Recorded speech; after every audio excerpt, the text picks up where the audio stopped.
Geometry, Chapter 3, Section 3, Proving Lines Parallel. In this lesson, we're going to determine whether two lines are parallel or not. So, how can special angle pairs help you find out if two lines are parallel?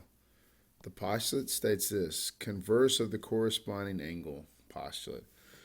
If two lines of a transversal form corresponding angles that are congruent, then the lines are parallel. So if angle 2 is congruent to angle 6, then L must be parallel to M. It's just a converse of the corresponding angle postulate. So identifying parallel lines. Which lines are parallel if angle 1 and angle 2 are congruent? So where's angle 1 and angle 2? Well, let's just walk through this real quick. So this is my transversal. So M is my transversal. So my two lines that go through M are A and B. So A and B must be parallel. Okay, so question 2, or the guided question, says, which lines are parallel if 6 and 7 are parallel or congruent?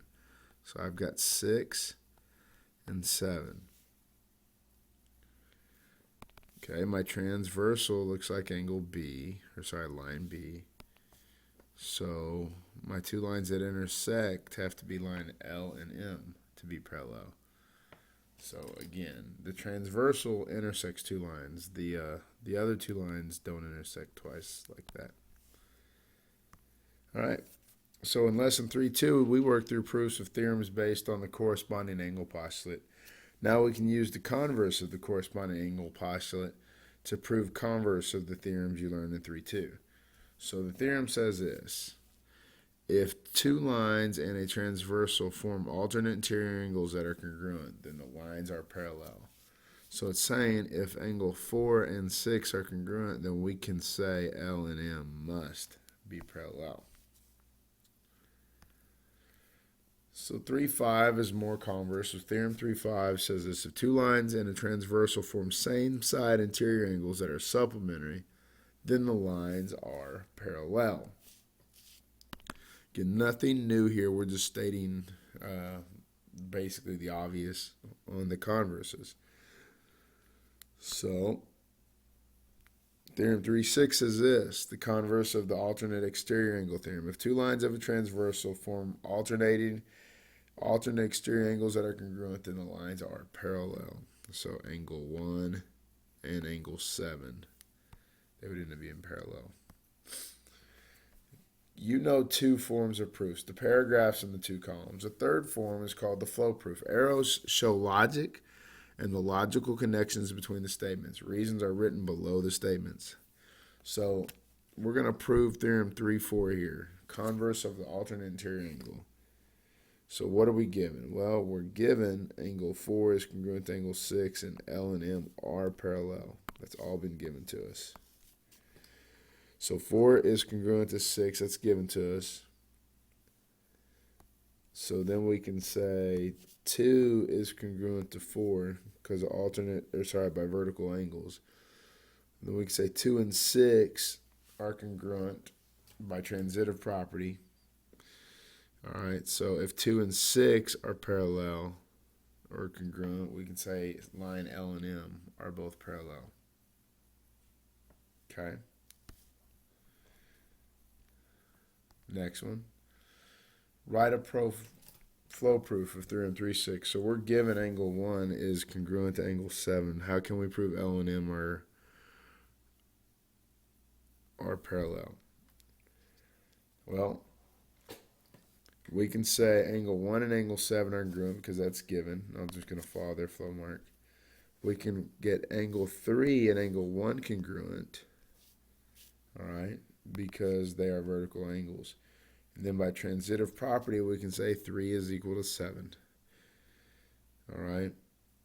So that we know the lines will be parallel if I can get 3 and 7 both to be the same. So use the same diagram below and give them the information from problem 2 and prove that 3 and 5 are congruent. we do the exact same process. We'd write our given down. Our given is 3 is congruent to 5. Okay. Then we could say angle 3 is congruent to angle 1. And then angle 1 is congruent to angle 5. So we've got it taken care of.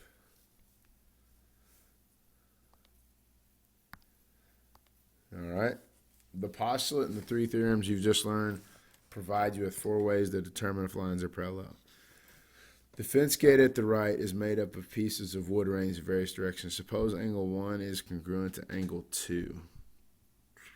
Our lines R and S and P parallel. So what did we just say? 1 and 2 are parallel, are congruent. Okay. Well, what do we know about vertical angles? So angle 3 is going to be congruent as well. So the lines are parallel because I have corresponding angles 1 and 3 on the line on the transversal. All right. In problem 3, what is another way you could explain why R and S are parallel?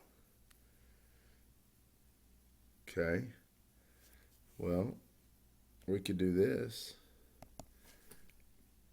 We could prove angle 1 is congruent to angle 3. And then we could say whatever this angle is, x, we could say the measure of angle 1 plus x has to be 180. Okay, easy stuff. Last example. You can use algebra along with other postulates and theorems you've learned to help solve problems.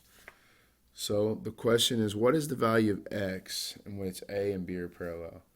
Well, first thing, let's define what kind of angles are these. Well, they're same side interior. Our rules on same side interior equals they sum 180.